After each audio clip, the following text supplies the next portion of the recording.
Hello, and welcome to the Making the Most of Our Mess podcast.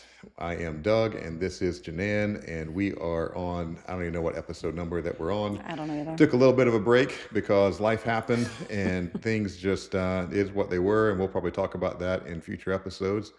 But today, Janan, tell us what we're going to be talking about. So today we're going to talk a little bit about theme park experiences if you're planning a vacation with a family member or friend who has special needs, and how to be proactive versus reactive, and also how to navigate some of the systems. So, full disclosure, we live in Orlando. I have for the last, I don't know, six years. Almost 6.5 years. We've gone to Disney prior to that, before we lived, native Floridians. So we've been in and out of Disney a good bit. We've had passes to every theme park in Orlando in the Central Florida area at some point in our journey here. And our dog is playing with her taco, if you might be able to hear the little squeaky noise in the background. But once again, we are making the most of our mess. So that's why we're here in our home doing this, and it's getting ready to start thundering and lightning behind me. So that's going to be a fun storm out the window behind me. You're going to see.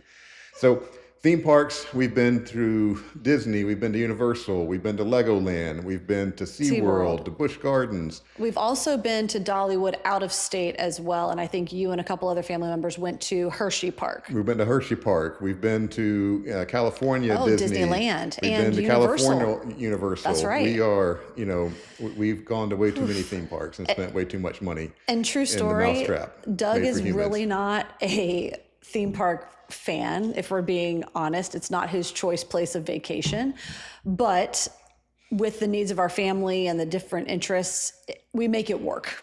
One of the things, and some of what we're going to talk about today with the needs of our family, there are some very specialized services that are available at some of these theme parks. Right. And they have accommodated us quite well over the years and allowed us to be able to have very similar experiences, from the hotels being a certain way to the experiences within the park being consistent. So as time has gone on, they have done a really good job of acclimating to those with special needs. Yeah. And they're kind of in sort of a swing season now, because they did a really good job at one point, then everybody took advantage of it that didn't need to take advantage of it. And so they've kind of cracked it back down, so that have restricted some of the things. So we're going to talk about some of the ways in which you might be able to qualify for that, as well as some of the features inside of the parks that you can experience or plan to experience as a result of those accommodations that you can get ahead of time, and some of the features inside of the parks. So where do you want to start, Janan? So I will say, before we get started, at the end of today's episode, we, and by we meaning Doug, is going to upload a video of a sensory room at one of the theme parks, so you can actually see what we're talking about. Maybe more than one. We might have a Yeah, few. we might have, or some pictures or something. So let's go ahead. We're going to start with Walt Disney World. We don't live too far from there, and Walt Disney World encompasses 4 theme parks, 2 water parks. They have Disney Springs, which is like a shopping, restaurant, entertainment venue, and a mini golf. They have, resorts. I mean, you name it, hotels, they've got it. So with what Doug was saying, along with a lot of my money, they have that too. I know.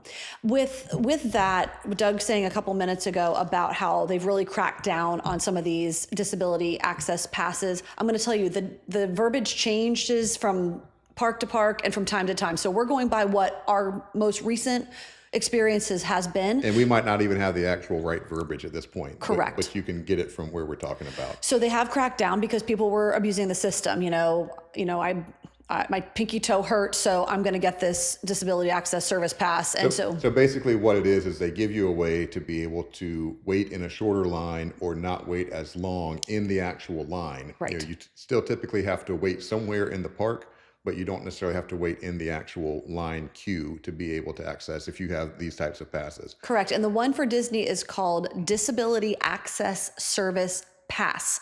Now, we call it DAS. I've heard some cast members call it DAS. I don't know, but it's DAS. And it's not an additional pass that you buy. So if, let's say, you have your daily ticket, or maybe you have an annual pass or a Florida resident pass, this is not something that you purchase or get in addition to, but you do have to, I believe, Doug, apply to receive these accommodations. With Disney now, you have to do all that in advance. Yes. Now, you can go in the day of and work through things, but you have to have a video interview with a cast member where you log in, and it doesn't matter if you're in the park at guest services. You got to go wait outside on a bench, because I've done this, I because didn't know we that. let one lapse one year, and we had to go like it was expired. They're good for like 6 months, I I don't think, six remember months or a this. year, whatever it Okay. is. Uh, and your person with the disability has to be with you for this particular interview, Oof. And it's hard, y'all. especially when you're at Disney and they want to go do all the stuff they want to do, and they don't understand why they're having to get a pass and what's going on with the pass, but they don't understand why their pass doesn't work because they Right. don't have it. And Right. anyhow, So it's a you do thing. have to go on the website, like the Walt Disney World website. I think it's disney.go.com or something like that. Just Google Walt Disney World and it'll come up. And then if It's you, probably already loading on your computer right now. If you're watching this online, you probably got an ad that just popped up that said Disney. Just click on that. you're not wrong. We're not affiliated with them. That's but right. We don't get any perks. But you can go into the search bar in the Walt Disney World website and you can type in disability accessibility service pass or special needs. And I'm on it right now. And there's a whole lot of information. They have everything about, service dogs. And they say that it can be a service dog or a small horse. So it's not like you can bring your ferret, you can't bring your cat. Like it has to be an actual service animal. That might be a whole other episode on ADA animals. We're not talking emotional support animals. Correct. Here. We're talking an actual service animal. And ADA usually defines that as a dog. They might also include small horses at this point. It says right here, a service animal at Disney is a dog or miniature horse that has been individually trained to do work or perform tasks for an individual with a disability. And that's language is very much so from the Americans with Disability Act, which kind of defines what that service animal is. What is fascinating is that there is really no formal training certificate that has to be done in order to qualify your dog as a service dog. So, yeah, I mean, That's a fine line. There are places that can give you that certificate from a behavioral standpoint that says they've passed certain things. This is a big thing that people find when they come to their providers, like their medical providers, and say, "Hey, I need you to fill this out and say my dog's a service dog." Well, as a medical provider, I can't do that because I am a people doctor. I'm not a dog. I'm not a doctor, but I'm a people medical person. I'm not a dog medical person. Right. So I can't certify that Fluffy is whatever Fluffy is because I don't know if Fluffy's a 4-pound Pomeranian or a Right. 120-pound, Rottweiler. And the Pomeranian is probably going to bite somebody quicker than the Rottweiler will. Could be. But that all is a huge liability on the medical provider to say what your dog is or what your dog isn't. So it's a whole Right. issue when And you there's start a talking about whole service page animals. I'm looking at talks about, they can't jump on people. They have to be housebroken. Now, there is another section. If you were to go to Walt Disney World on a vacation, there is pet boarding and there are some hotels that allow that. That's different from what we're talking about with service animals. So there's a whole section on service animals. There But are let's get into the actual disability Yeah. access services pass. Okay. At this point, it is specifically to those that have developmental disorders, things like autism, or mainly autism is what they don't really say the word autism, but how they Right. define it, there's not much other than autism that kind of fits into that category. You mean in the developmental department. Correct. Yes. So you typically have to have some sort of, they will call you, it's different at Universal because we'll talk about that in a minute. You have to have some paperwork ahead of time for Universal. But Jadan, tell us a little bit about what's required in advance for Disney to be able to certify that. So I was just on the page, but I'm not on it anymore. But it does basically tell you do have to, I'm going from memory. We set up a time online. There's you can follow the instructions, and then you set up a time to have this Disney cast member, whoever's in the queue, to give you a call for this video. And they're basically just trying to prove that you're not making this up.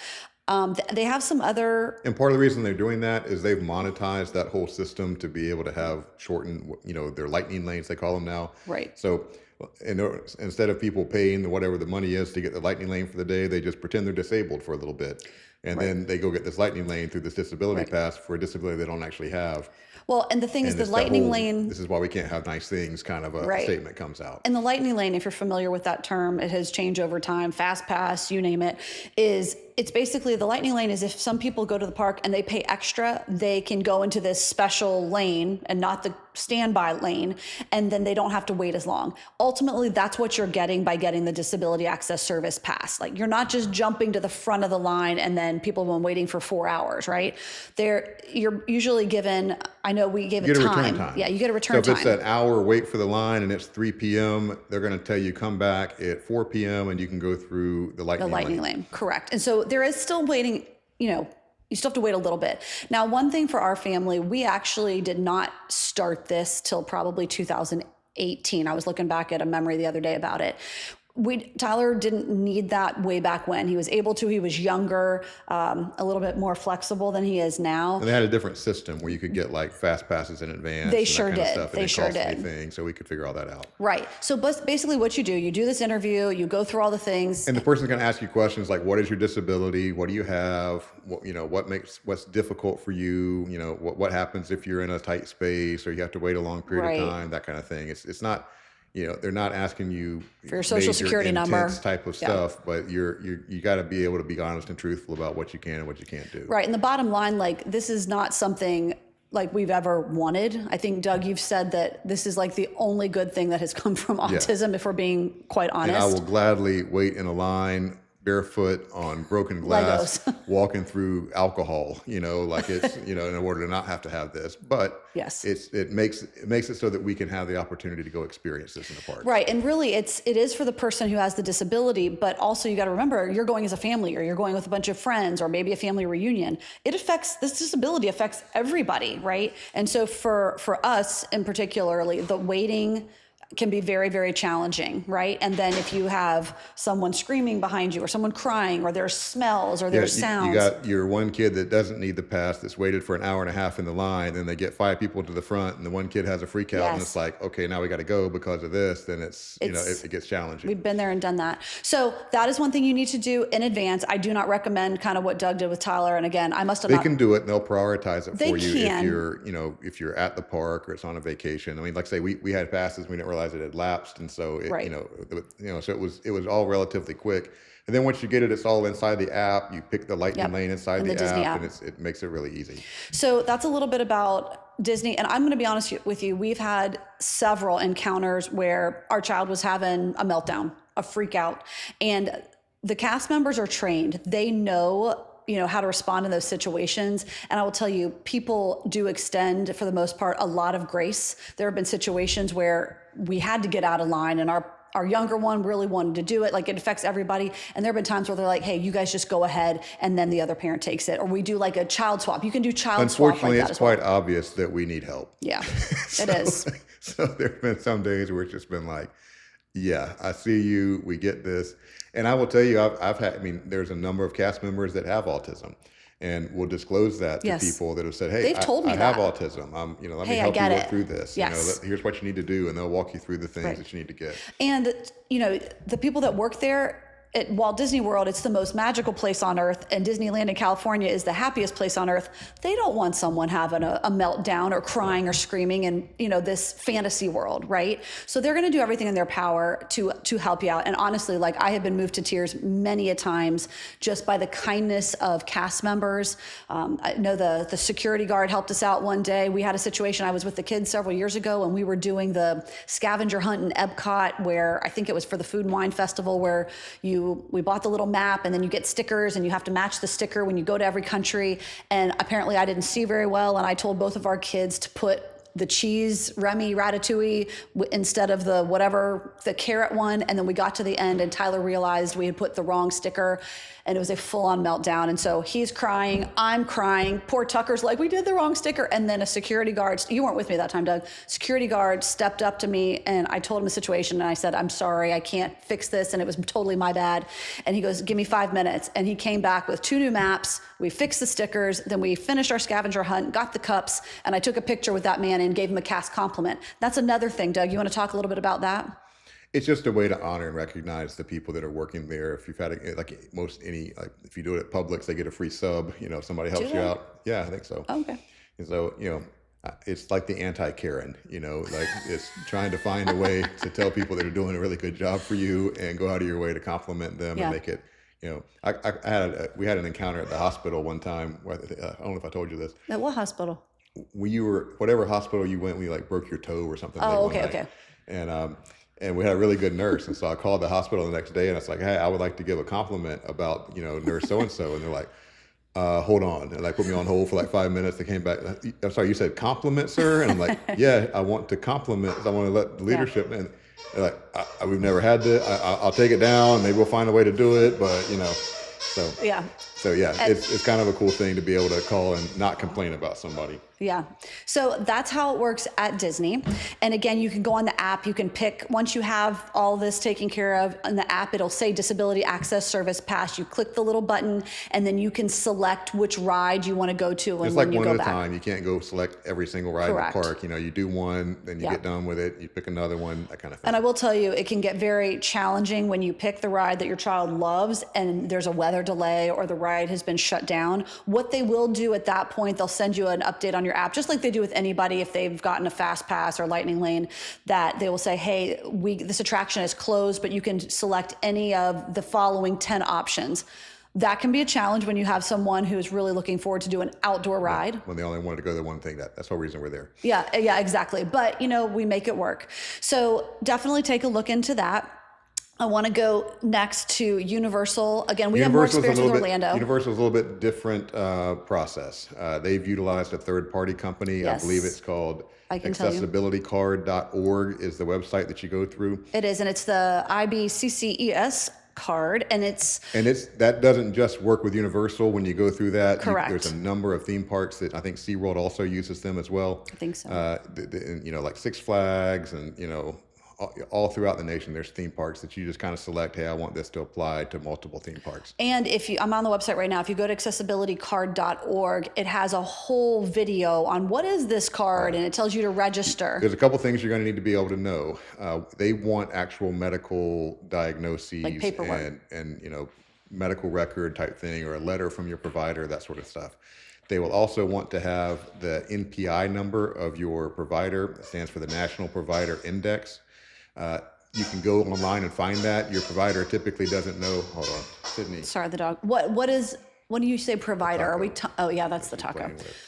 When you say NPI, what kind of provider are you talking about? Like a psychiatrist or a doctor? Therapist, whoever you are seeing that takes medical insurance is going to have an NPI number. Okay. That NPI number, you can find it online by going to like npiregistry.com or NPI lookup. Sorry, the dog just got the taco off the table. Yeah, making the most.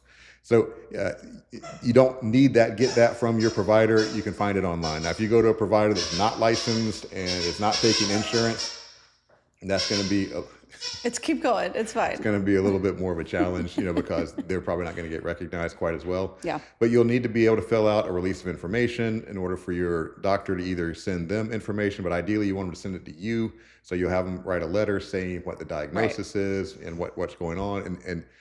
And this doesn't just work for autism there. I also have had patients with PTSD that have a really hard time just being in an enclosed area for a period of time. I'm sure. And so in order to be able to go to a theme park with their family without having a full-blown PTSD attack, this has been super helpful for them to be able just to go and spend time with their family. And they have a couple different options they can work with you on depending on what your level of need is. So it's not like whereas Disney's kind of just a one thing, Universal, they're a little bit more flexible in being able to provide some of that for you. They are, and Universal includes Universal Studios Orlando, Islands of Adventure, the new Epic Universe that just opened this summer or late May, and then Volcano Bay is their water park. Now, I will tell you, we are going to upload the video, we meaning Doug again, is going to upload the video of the Universal Studios video. They have a very cool sensory room there. I'm going to tell you, like that has saved me many times. It's on the Universal Studios side. So if you're familiar with Universal Studios, you walk through like the gates when you scan your card or facial recognition or whatever they have, and then you immediately go to the right. And to the right, there is guest relations.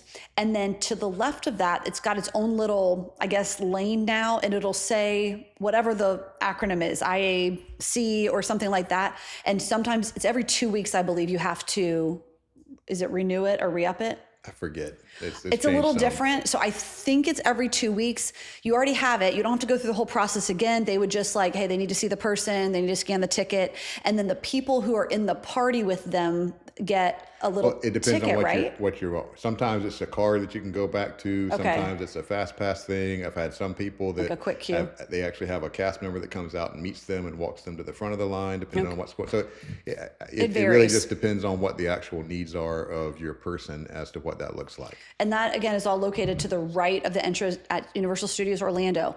Also to the right is their first aid area. And if you go into the door that says first aid, when you walk through, there's an attendant at the back saying, what can I help you with?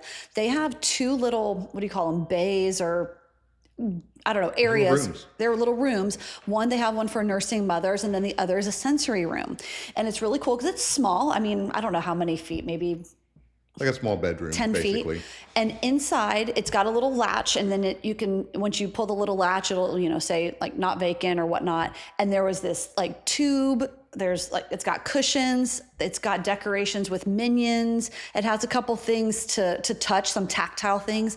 And then the light switch can be a dimmer. So you can turn the lights all the way off. You can do up and down. And honestly, like, I don't know, back a year or two ago, I took Tyler in there. He's having a harder time doing theme parks now than he used to. He likes them, but he wants them on his own terms and doesn't want us to walk around with them and all these different things. And sometimes we would go in there and he would just go lay in the tube and listen to music. I turn the lights off and I just sit there for a few minutes. And honestly, it's a really nice thing that they have there. Now, I know we haven't been to the one at Islands of Adventure in a really long time. I went one time over there and it was back by, Tucker could tell us, what's the name of that area that they just closed, forbidden? No, I don't know. It's like Poseidon. It's between, you know what I'm talking about? I don't know that area. It's between Seuss Land And the new Harry Potter land. and Harry Potter, because they're doing some changing and refurbs there. In Epic Universe, it's if you're walking into the park, the big hotel's at the back of the park. It's in between the hotel and the entrance to the Starflyer ride. Okay. They've got a whole building there that's kind of set up. That's Okay. sort of like a family room. Is it like the one at Universal, or is it a little bigger and better than the one at Okay. the studios, but Okay. it has a very similar type of room. There's vending machines. It's air conditioned. Nice. You can kind of just sit and chill. The one at Islands of Adventure, it wasn't really set up. Again, this was back probably 2 years ago. We haven't been to that one. Plus, where the location is, it's not normally at the front of the park where we usually tend to go. But there was a spot for like nursing mothers with a microwave and some different things. Tyler wasn't a big fan of that one as much, but really likes the one at Universal Studios. So that's what they have there. We haven't been to Legoland in a while. And to be honest, I really can't remember because I don't think we had to do any of that way back when. Totally different setup. There's Legos. There's no point. Everyone wants to wait to play with Legos. Yeah. But we do, SeaWorld is an autism certified theme park, which is great. So obviously their staff have been through some different trainings. They have, I'm trying to look, I'm on their website right now. And they have a whole section, again, type in accessibility, and you can go, there's a phone number that you can call, there's an email, you can also visit guest relations.